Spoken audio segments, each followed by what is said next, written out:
মেয়েদের ইজ্জত লুটে তুই খুব মজা পাস, তাই না দবি? রানী, তুই কিন্তু আমার আওতায়। আমি না, আমি না।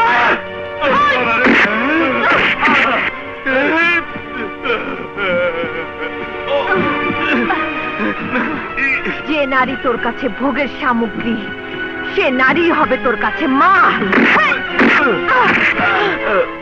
মা বলে ডাক, ডাক বলছি, ডাক। না, মা বলে ডাকতে পারবো না। পারবি না, পারবি না। ডাক বলছি। ডাকছি, ডাকছি।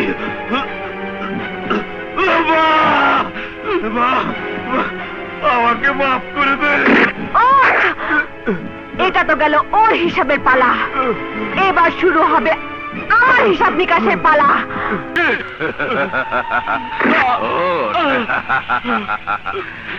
কিরে শামসু, সদরে কেন গিয়েছিলি? কেনাকাটা করতে।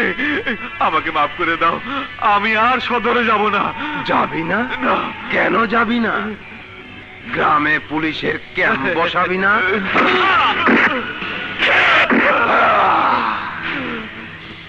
গ্রামে পুলিশ আনবি, আইন আনবি, পুলিশ দিয়ে এই শমশেরকে ঠেকাবি। আমি শমশের, এই অঞ্চলের আইন। তোদের শমশের হাত থেকে বাঁচাতে পার এই শমশের নিজে। তার বিরুদ্ধে যাবার শাস্তি কি জানিস? জানিস না? এই তোরাই বল, শমশেরের বিরুদ্ধে যাবার শাস্তি কি? বল। শাবাশ! প্রতিদিনের মতো আমার ভোজালি আজও রক্তের স্বাদ পাবে।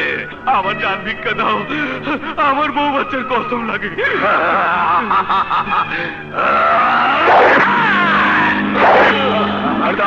হাতটা গুম করে দে। না বাবলা, না, লাশ গুম করার দিন শেষ। শমশের কি জিনিস গ্রামের মানুষ তা ভুলে গেছে। এই লাশ গ্রামের কাছে ঝুলিয়ে রাখ।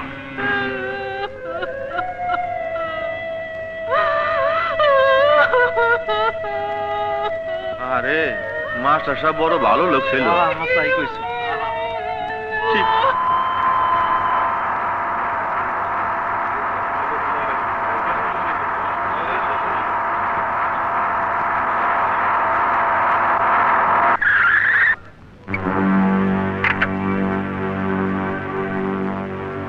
আসুন স্যার, আসুন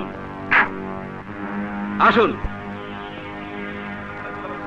দেখুন স্যার, দেখুন, শামচুবাই জেলা সদরে গিয়েছিল এই গ্রামে পুলিশ ক্যাম্প আনার জন্য। তার কি অবস্থা করেছে দেখুন। আর কতদিন গ্রামের লোক সহ্য করবে শামসুনগর অত্যাচার বলতে পারেন? আরে রাখেন, খালি শমশের শমশের। আরে খুন যে শমশের করেছে তা কে দেখেছে? কে দেখেছে? আপনি দেখেছেন? আপনি দেখেছেন ভাই? চাচা মিয়া, আপনি দেখেছেন? যে না। হ্যাঁ, খালি বড় বড় কথা। তাই বলে গ্রামের মানুষ ন্যায্য বিচার পাবে না, আইনের সাহায্য পাবে না? ও মামা, মামা আর কত সাহায্য চান? আপনার কথা মতো 15 মাইল দূর থেকে লাশ নিতে এসেছি, এটা উপকার না?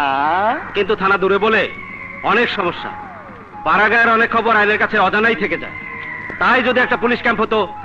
হতো হতো। এই অপরাধ, লাশটা না। ছেলের হাতের মোয়া চাইলাম আর পাইলাম। আইন তার নিজের গতিতে কাজ করবে। হ্যাঁ, সময় হলে পুলিশের ক্যাম্প ঠিকই হবে। এই লাশটা না। এই চল চল চল। শমশেরের বিরুদ্ধে কথা বলা কি ঠিক হলো? ও তোমার ক্ষতি করতে পারে। ক্ষতি হোক আর যাই হোক, পেছনে যখন লেগেছি আমি এর শেষ দেখেই ছাড়বো।